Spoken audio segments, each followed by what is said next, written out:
Okay, hello everyone. Welcome back once again. I'm Nicodemus Kane. Today is April the 11th of 2022, and life exists. It is a Monday morning. I am beat up. I had a long weekend, very long weekend, where we actually did a lot of work, not only around the house, but outside the house.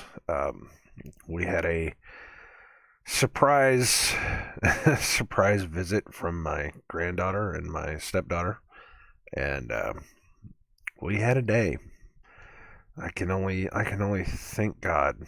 I can only thank him for the gift that is my granddaughter. She is absolutely incredible, and she will run you until you fall over, and she'll just keep right on going. She'll keep on going until she burns herself out. And we had her from 10 o'clock in the morning. She showed up about 10, I think. I don't really remember. I wasn't really watching the clock. But she showed up at 10 and she left at 7. And we were told that she was crashed out in the car, not even 3 minutes on the road. 3 minutes, 5 minutes, I don't know what it was on the road. And she was out. She was done. And but it was an amazing day, absolutely amazing day. But I am paying for it because we did a lot of work. We actually did while she was here. We got a lot of work done because I kind of knew that I wasn't going to be able to do anything inside, so we did a lot of stuff outside, and yeah, it was fun. It was a good day. It's a good kind of pain. That's what I'm trying to say. It was a good kind of pain. So today I'm going to read Psalm 123. This is a short psalm. It's 4 verses. But we're going to see if we can find something that the Father wants us to learn, something that might be hidden. Maybe we can have something that we can meditate on today other than just surviving the lies of this world. So let's see what we can do. Psalm 123. Wow, almost got a little tongue tied on that one. Been doing that a lot lately. My tongue just has not been wanting to work. Been, I don't want to say mixing up words, but definitely getting a little blah blah blah, blah. So learn that from my granddaughter. That's what she does. She does that all the time. Blah, blah, blah, blah. I don't know why. She still does it too. She just does it to be silly. I know she does it to get a laugh. She's like that though, man. I'll quit talking about her granddaughter. I could talk about her all day. I swear I could, but I'm not gonna. I need to stop. Psalm 123, a song of degrees. Unto thee lift I up mine eyes, O thou that dwellest in the heavens. Behold, as the eyes of servants look unto the hand of their masters, and as the eyes of a maiden unto the hand of her mistress. So our eyes wait upon the Lord our God. Wait, no, I am getting this mixed up, I'm sorry. So our eyes wait upon the Lord our God, until that he have mercy upon us. Have mercy upon us, O Lord. Have mercy upon us, for we are exceedingly filled with contempt. Our soul is exceedingly filled with the scorning of those that are at ease, and with contempt of the proud. And that is it. I had 4 verses and I managed to botch that.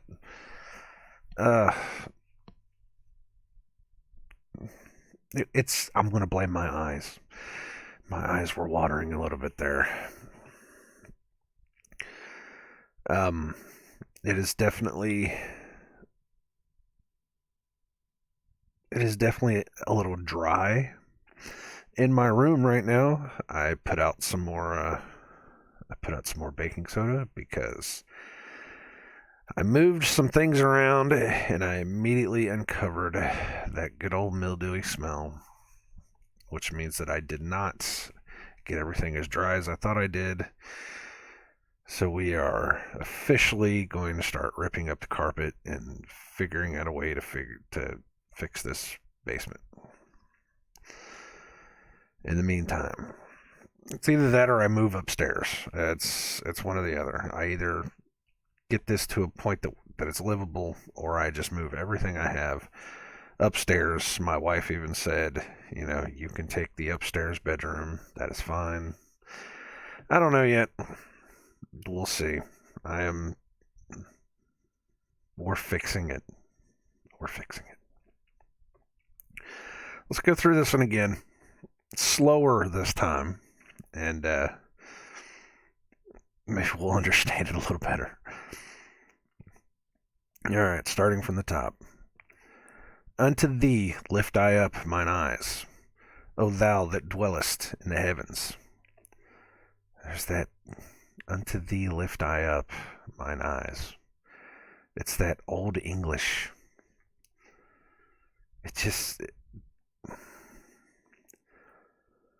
I've often wondered this sometimes, and this is going to be a tangent. I often wondered this, though, people didn't speak this way, did they? Some people say they did, but I can't see people speaking that way. It's written like this all the time, and usually how you write is how you speak, but I can't see that, I know everybody will say, well, it sounds like Yoda, and, it's possible that, yes, maybe they did speak like this, who knows, but you see it written like that, it's just very, very strange. And knowing what we know now, that half, if not all of our history is completely made up and wrong, that the English language itself was more than likely made in order just to hurt us, confuse us. Knowing that, and then seeing stuff like that where it's just the words are all mixed up and it doesn't make any sense, it makes you wonder. It really, truly makes you wonder what exactly happened in the past that either caused people to write like this or caused people to speak like this. And if that was even real at all. If this was all just made up just to confuse people. Just to confuse people from understanding. It makes you wonder. The old English. Of course, then again, people say, well, then just try the new translations of the Bible. Just try that because it's easier to understand there. Yes, it's easier to understand there, but the new translations of the Bible wind up leaving a lot of stuff out. So it's it's one way or the other. We have to figure this out completely, not just half of it. And it's not hard to understand the old English if you ask for the understanding of it. It's not that hard to understand. It's just it makes you think why it was done like this. And then it makes you consider how so many people in the past supposedly had such a, how they say that they couldn't read. I mean, there could be some truth in that. There's so many people that could not read, and you understand that they used to make all the books where they wanted to hide the learning. they wanted to hide it from the masses. They would intentionally make these things hard to read. I don't know. It's a tangent. I need to stop. I need to stop. We need to focus on the word, not what was going on with the word. Just things to contemplate, though. Just, again, with the understanding that we have now, because that's stuff that I would have thought, that was just the way people spoke. Yeah, that's what the normies think. Oh, just the way people spoke. It's the way it's always been for years. Like, no. No, man, if it was like that, we would be able to understand it a little bit better. It's not, I don't subscribe to the whole thing that, there were two of the same language that we had one old English language that morphed into this new English speak, this new speak that we have as quickly as it did. Then again, maybe it did. I don't know. I'm not. That's a conversation for another day, and we could talk about that forever. But anyways, let's go back to this. So unto thee lift I up mine eyes, O thou that dwellest in the heavens. Behold, as the eyes of servants look unto the hand of their masters, and as the eyes of a maiden unto the hand of her mistress, so our eyes wait upon the Lord our God, until that he have mercy upon us. As a servant looks upon the hand of their master, and as the eyes of a maiden unto the hand of her mistress. As we wait for our Father to tell us what to do, as we wait for him to show us that he is ready for us, until that he have mercy upon us. Until that time, may he have mercy upon us.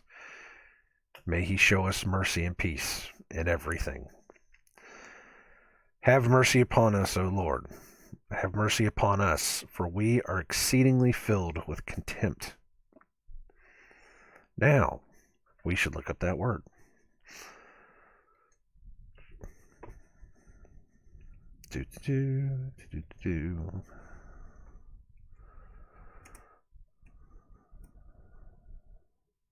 Strong's.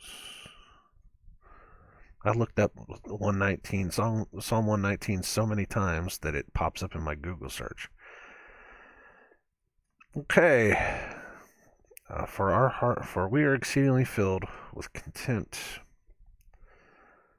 Springing from evil, contempt. Literally what it means. Disrespect. Have mercy upon us, for our hearts are filled with disrespect. We have not followed your word. Have mercy upon us. We have strayed. We have strayed from what you want us to do, and we ask that you have mercy upon us. We want to come back to your love. We want to come back to you.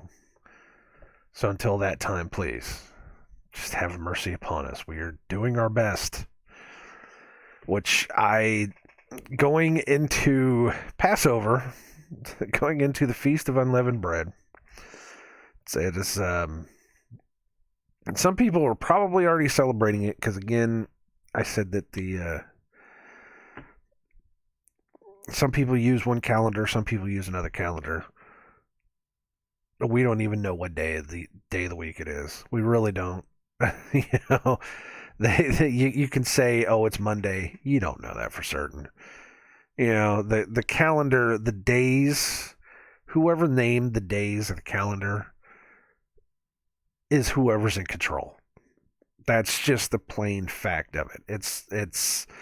I used to think these things were decided upon thousands of years ago, where somebody along the line said, "Oh well, we're just going to call this day, Moon Day. This day is going to be Odin Day. This day is going to be Thor Day." I used to think that, and I used to think that it could never be changed because there were so many people that followed this and followed the way that this calendar worked. And then I would just say, well, everybody else that didn't name their days or had different names for them or something like that, whenever they were assimilated, they just kind of fell in line with it, and it just kind of happened. They just started adopting this, and everybody just agreed upon this, whatever, and there you go. Now, I look back at it and I think it would not take much at all to imprison an entire people and then shift their way of thinking over, because not many people will keep an absolute track of the days. They just won't do it. And it only takes 2 or 3 days to get somebody off of the calendar. If you're locked in a room with no clock, with no understanding of what day it is, especially if you were constantly bombarded with fear and lies, you could very easily shift somebody off of a calendar and they wouldn't know what day it is. So we don't know what day it is. Today could be the Sabbath for all we know. That would make it in this evil, twisted world, that would make the most sense ever. Is that the first day of the week, the day that you're supposed to go to work, would be the holy Sabbath that you're supposed to rest. That just makes sense, because everything in this world is backwards. But we don't know that. We don't know. There's no absolute understanding. I mean, could the calendar be true? Sure, it could absolutely be true, 100%. But the numerology that we give it, the days of the week that we give it, it's just somebody else's lie. That's all it is. We are actually supposed to follow a calendar based upon the moon and the sun, and we're supposed to count the days from those points. But instead, we have slipped into this calendar that somebody has made, and we've just kind of half-ass followed. And the calendar even changes in order to keep up with what it's supposed to do. And, it's a tricky, messed up situation.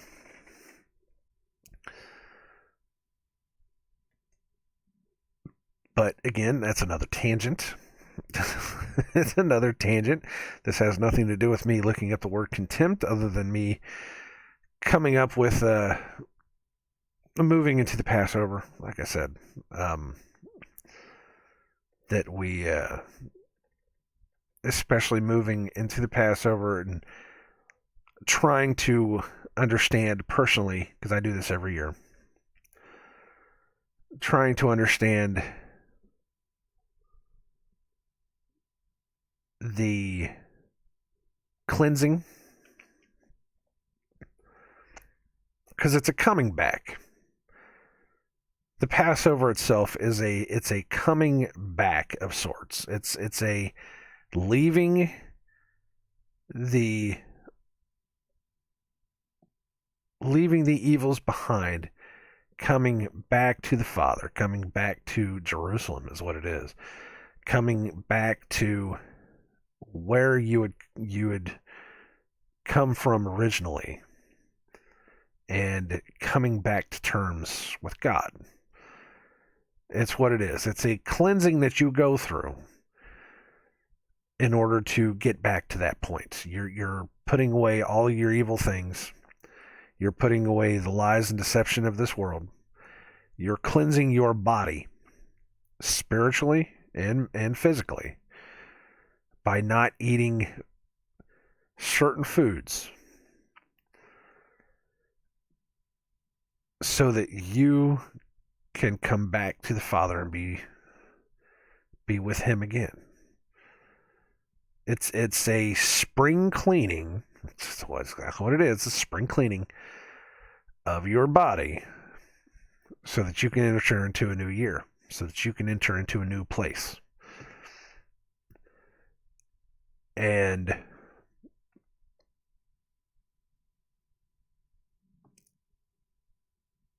especially now, like I said, with that understanding of, have mercy upon us, we are filled with evil. We want to come back to you. Putting that into context, especially with, like I said, with removing the leavening of this world, it makes sense. At least to me. Does that make sense to you? It makes sense to me.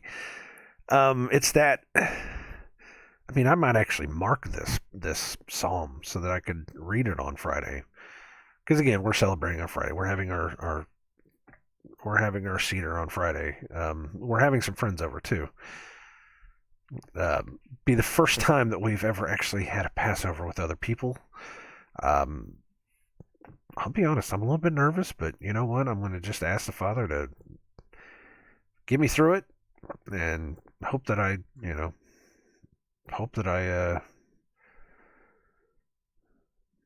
don't fall all over my own words. We'll see. I'm more worried about the dinner than anything else. I really am. I was so worried. We actually went out to the store yesterday as well as doing everything else, and just did some grocery shopping, and I just kept asking my wife, "Are you getting a lamb? What about the lamb? Are we gonna get some lamb? Just what about what about this? What about that?" She actually got tired of me asking about, different things. And I was just like, I'm more worried about just making sure that, we have enough for everybody. For feeding 6 people. So, again, that's another tangent. But there's a connection there, like I said. We are filled with dishonesty. We are filled with disrespect. We are shamed. We are filled with this. We want to come back. And as we come back, Father, have mercy upon us. Especially in this season, where we are supposed to come back, present ourselves in the temple, in front of the Lord, so that we can be cleansed. We can be clean to start a new year, to start over, to come back to Him, the prodigal son. It's the best I can describe it. Which is, I hope I can remember all this, because it will definitely probably be part of the prayer that I make on Friday. But have mercy upon us, O Lord, have mercy upon us, for we are exceedingly filled with contempt.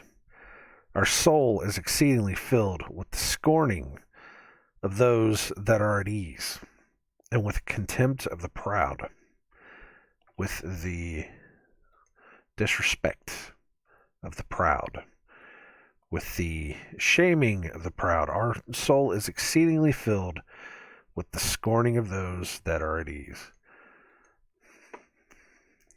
Let's see here. Now, the word at ease, secure in a bad sense, it is haughty, with the scorning, with the scoffing of those that are, the scoffing and the scorning of those that are at ease. Now, could that be those that are at ease because they follow God's word, or could that be those that are at ease because they are careless and arrogant?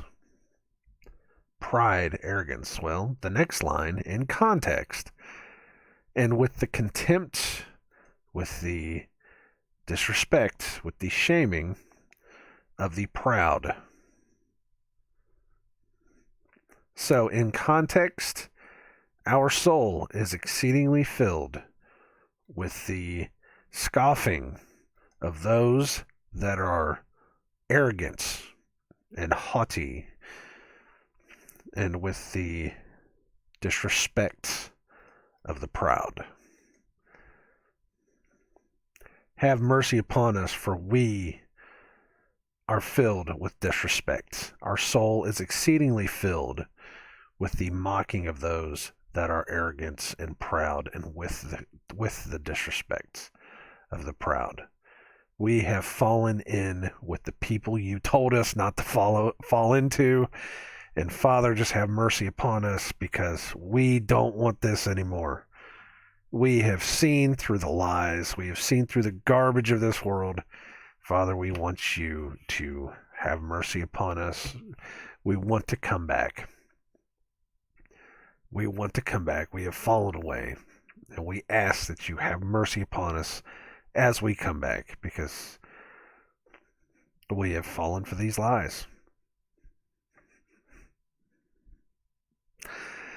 That's a good lesson. God, that's a good lesson right there. That's a, I even was praying. I said, give me understanding of things I need to learn this week, especially this week. And that right there, that's a good lesson. That's a good lesson. Thank you, Father, for giving me this lesson. This is why I love this. This is why I absolutely love this. This is why I love having this kind of relationship with the Father, because even something as simple as a 4-verse psalm that you wouldn't really even think of, you just kind of read through it and it's like, oh, it's nice, But even that, even when you go through it like that and you read it and you put it into context of your own life, and that's usually the thing too, is that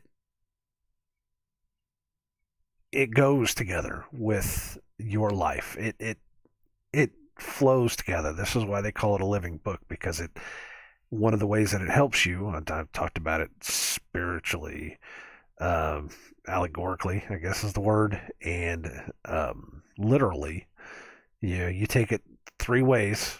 It could be, everything in the Bible could be an allegory. Everything in the Bible could be literal, and everything in the Bible is definitely spiritual. It does something to you on a spiritual level. It has, every time you read it, it could have something that will help you at the time that you are reading it.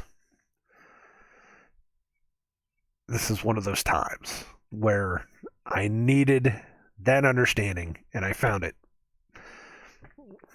That's why I love this. I love this relationship that I have had with the Father, because He has shown me so much, and He has opened my eyes to so much, and I have learned so much. I've had understanding of so many interesting and fascinating things. And I'm hoping that I'm not making such a fool of myself doing these videos that I can't help somebody else see it and understand it the way that I do. Which is why I started doing this. Because I was hoping that it would help somebody. I was hoping it would help somebody the way that I've been helped. Alright. That's really all I've got. I don't have much of anything else other than that.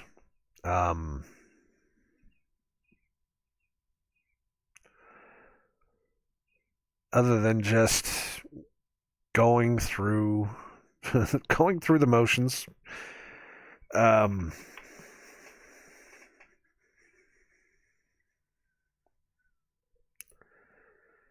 Hearing people still talking about the C virus.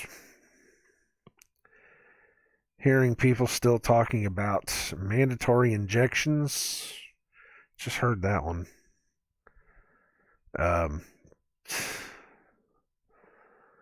seeing people. I think it's interesting that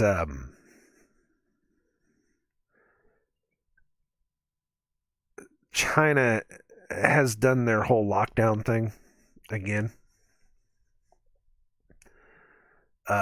where they are basically not even letting people leave their house. I mean, somebody had said that they aren't even letting them open their doors. Just the tardiest, dumbest thing I've ever heard in my life.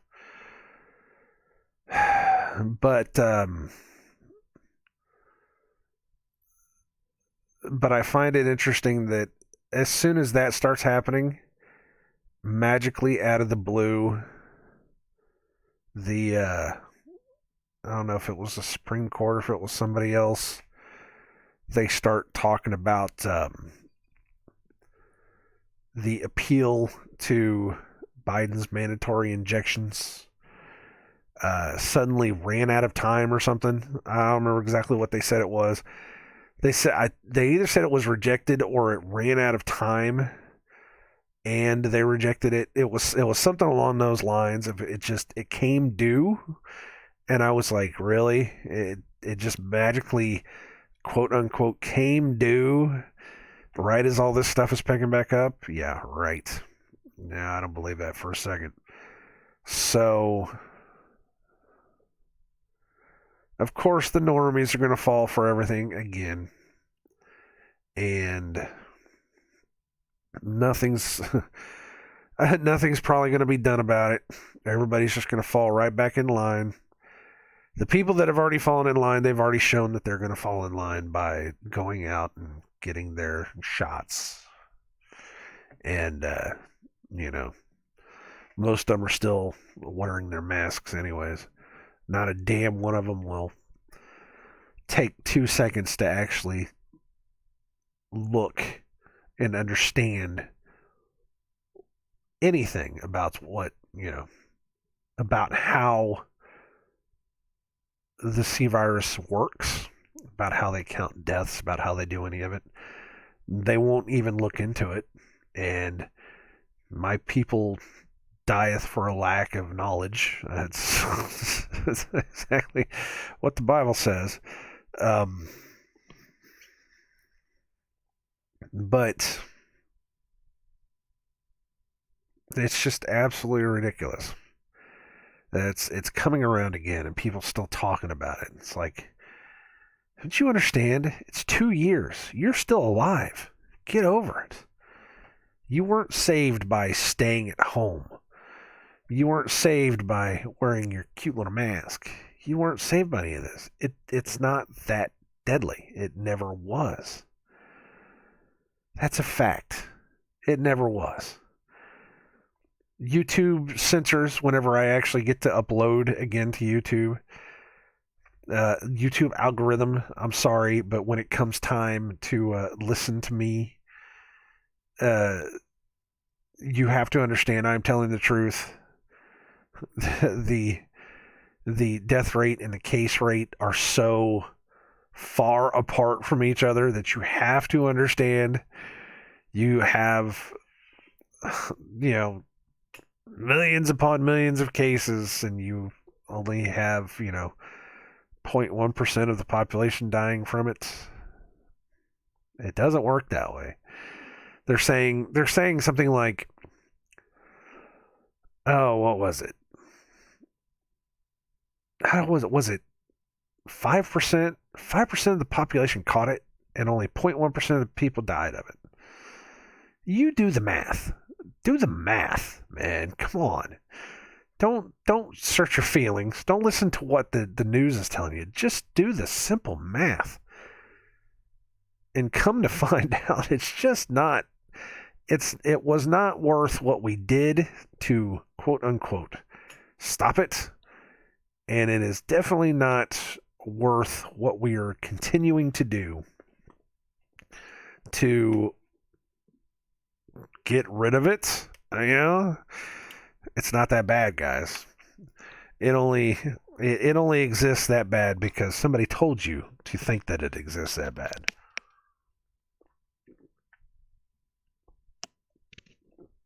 And not only that, I had to take a drink. Not only that, but because you think that your perception is a basis for reality, someone has put it in your mind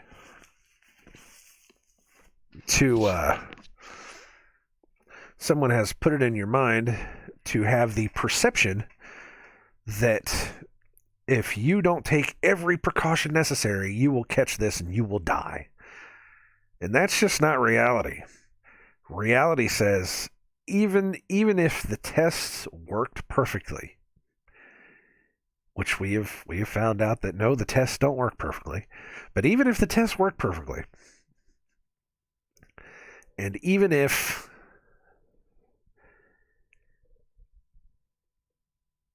you caught it, you have the slimmest of margins to actually die from it. It's kind of like the flu. It's like having a cold. That's all it is. People want to complain. People have said they've caught it 3 or 4 times. You know what you can catch 3 or 4 times within 2 years? You can catch the cold in 3 or 4 times in 2 years. I get it twice every year, and it comes in the same exact time every year, same exact time. I'm going to catch a cold in the spring. I'm coming up on it about April or May, usually May. I catch one right at the end of spring, and it's usually just constantly, fevers or being out in the rain or something stupid. And I catch one in November and December, one of the two. Usually after November, and I still think that has something to do with turkey. I don't know, it could be the poison that you get from eating turkey. I don't know, but it's there, it's there, and I get it every year. People get it every year, and they don't even think. Well, I've had the C virus twice since I've been injected. As a lot of people will say, well, that's just because you got the injection. No, that's just because you get sick probably twice a year now, because that's just what people do. Some people say, well, I never get sick. Well, good for you, man. You never get sick.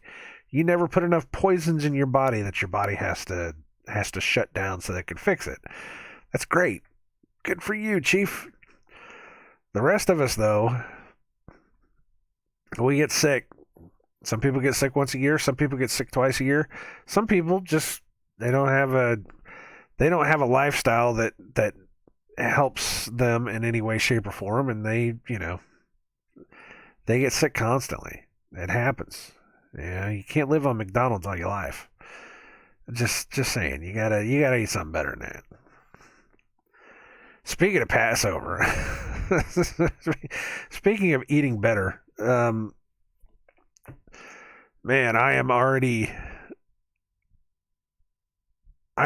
pumped and excited to have a week where, and I know somebody could say, well, you don't have to just do it just on one week. You can do it anytime you want. Yeah, I know. But I am kind of excited and pumped to just have a week where I am kind of forced, and not really forced by God. I am forced by myself because I want to follow the ways where I'm forcing myself to eat better.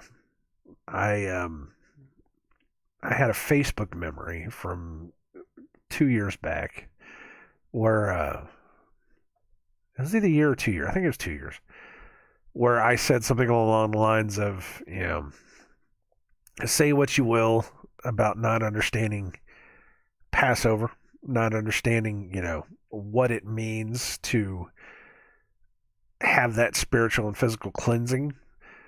But any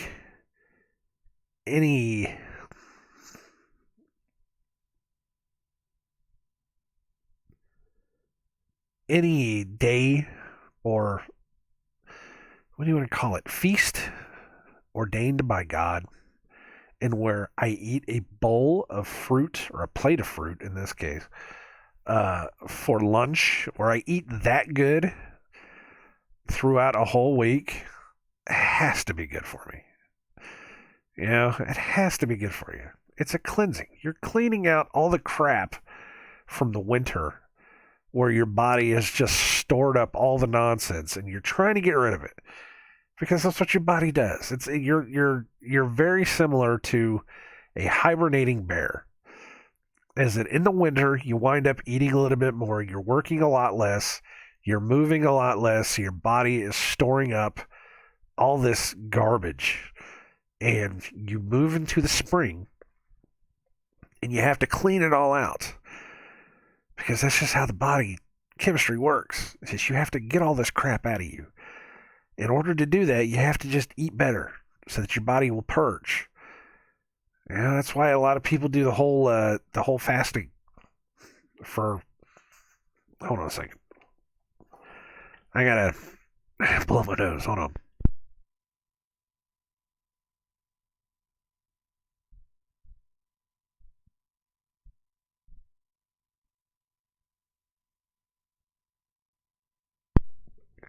And that's why people do the whole 40-day fasting before Passover. Is because it's a cleansing. It's an absolute cleansing. It's getting rid of everything in your body. And then you're kickstarting your body back up by not eating bad food. And then once your system is in tune with spring, once you're ready to go, you you can go into the new year healthy, spiritually cleansed, physically cleansed. It's just what it is. It's exactly what it is. And I had the hardest time trying to talk to my mother about this because she didn't really understand it. And I told her, I said, any understanding of the Bible that tells you that you need to live your life better, wouldn't you want to follow that? I mean, wouldn't you want to have something that just makes you live better? That's what it is. It's a physical and spiritual cleaning so that you can move into the year. It's a coming back to God, coming back to the way that He wants you to live. That's what we just learned today. It's a coming back. It's a pushing out of the garbage of winter so that we can greet spring better. It's what it is. It's a spring cleaning. It's why you do spring cleaning. It's because it says to get rid of the leavening of your house. It's why people do spring cleaning. So you clean all the garbage out of your house. That's why they do all the flea markets and all the garage sales. Usually right towards the beginning of spring, because they're getting rid of this stuff, getting rid of all the crap. It's what it is. When I figured, that was one of the first things I ever figured out, was that it's a spring cleaning, and it's like at the ass end of the year where you have the Feast of Trumpets and the Feast of oh boy. I can't think of it right now. I am sorry for that. But at the ass end of the year in September, where you have this dwelling in tents, this whole thing like this, that's when people go out and camp. I was thinking about it. My grandparents used to go out at the very end of August and go camping.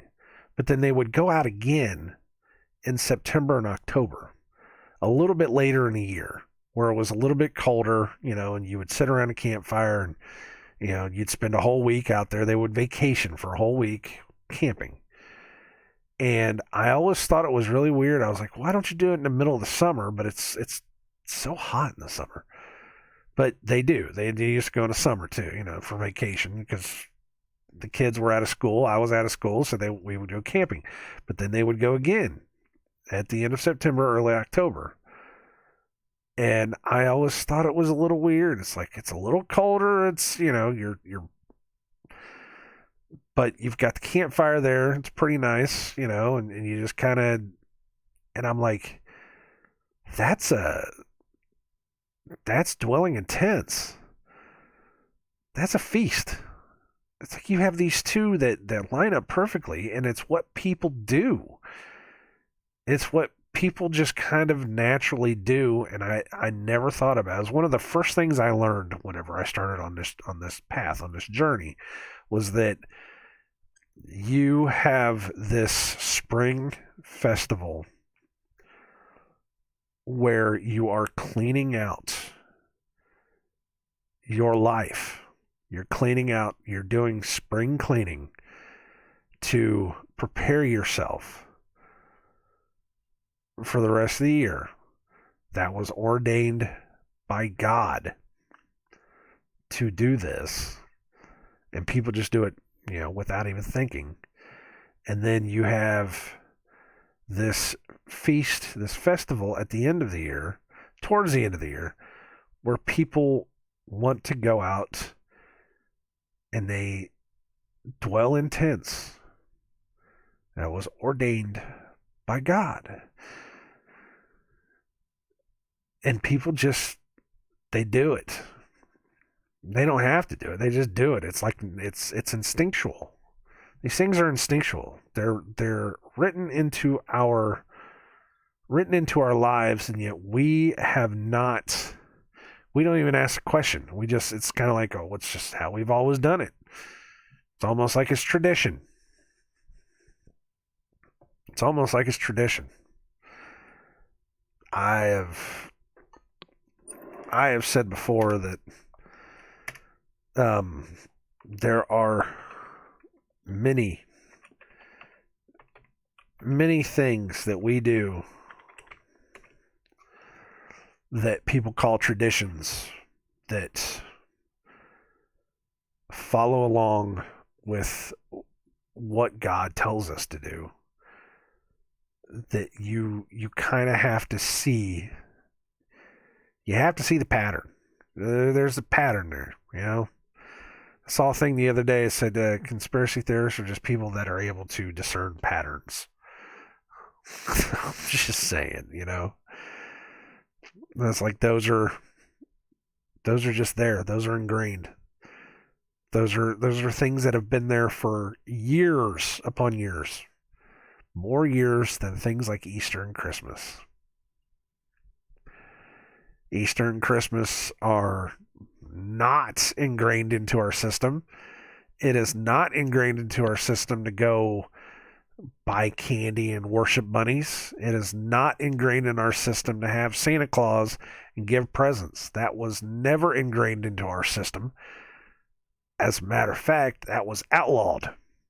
At one point in time, the Church of England outlawed Christmas. I know that some people know that. I know a lot of people don't know that.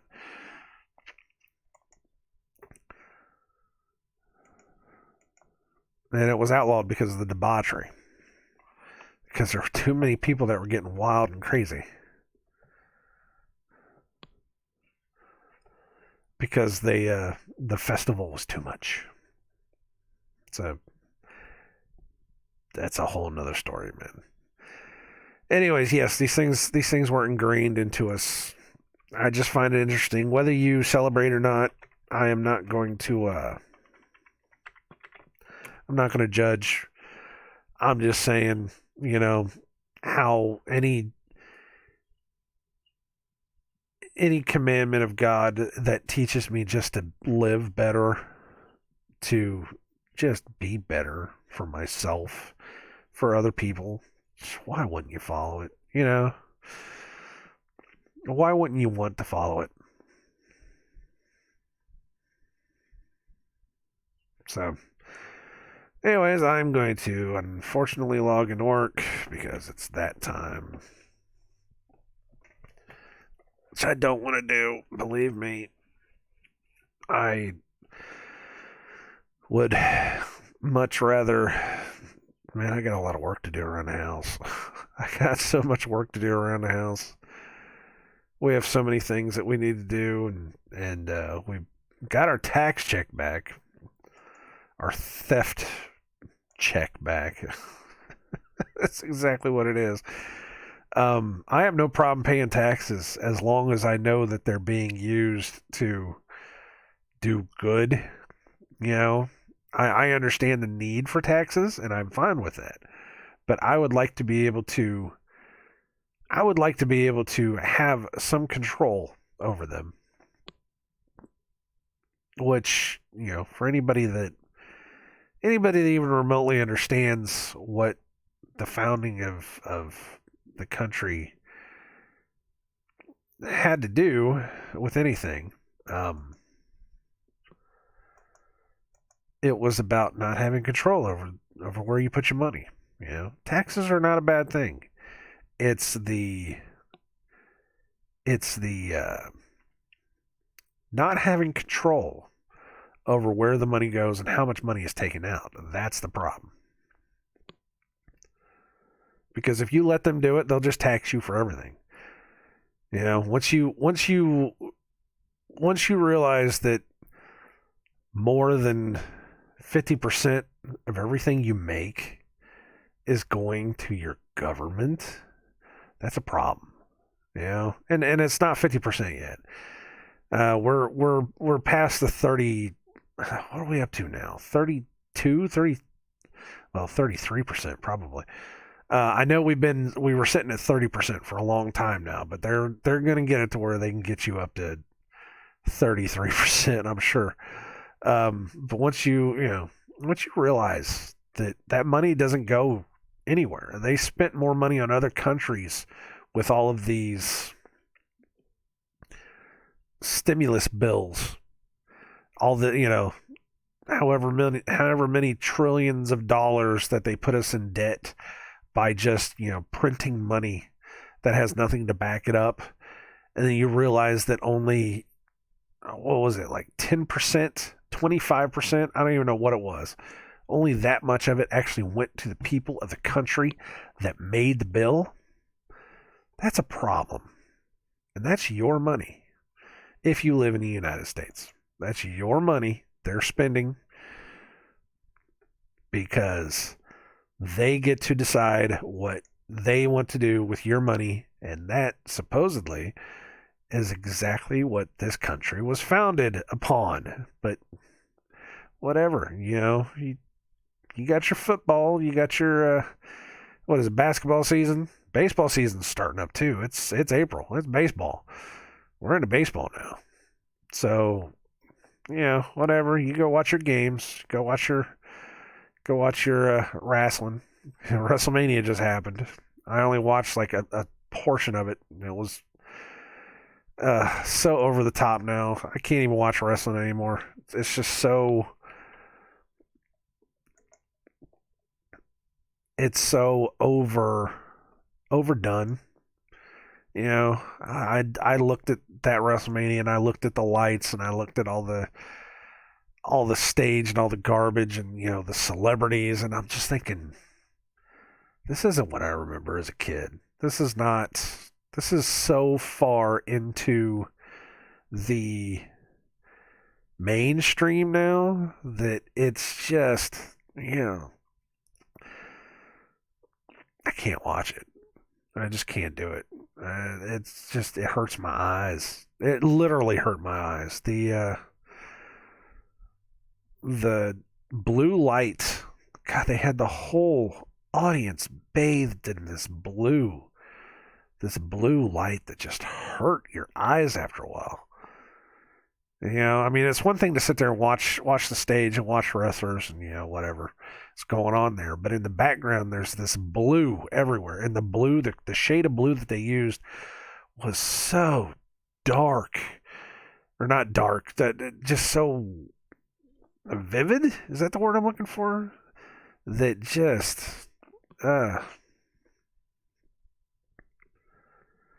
there's a YouTube channel I remember somebody was talking about the amount of blue light I mean, yes, blue light from computers is a thing, but they were talking about the amount of blue that they were using when it comes to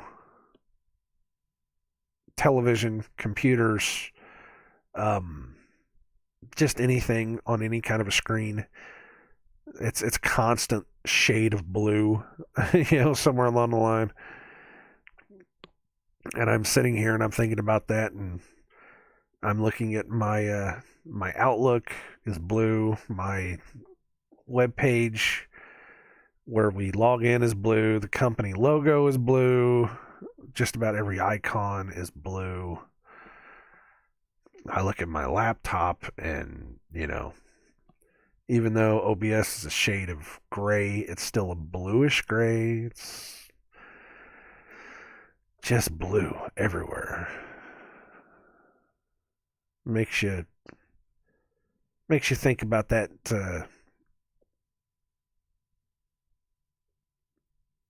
certain shade of blue that you can only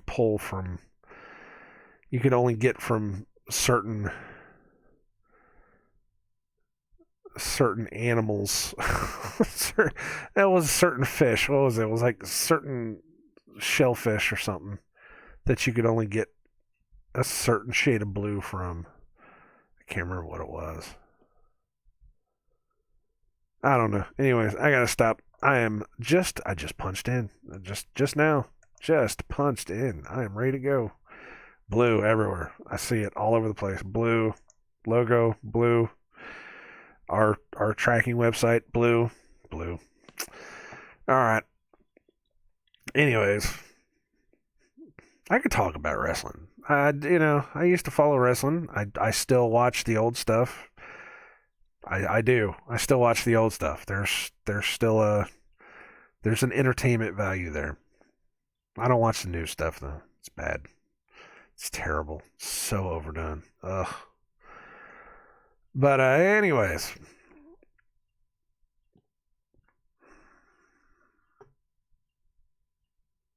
Yeah. I shall talk to you guys later. God bless you all. Take care of yourselves. Don't fall for the lies of this world. Don't let others fall for the lies of this world. Tell the truth in everything, always, no matter what.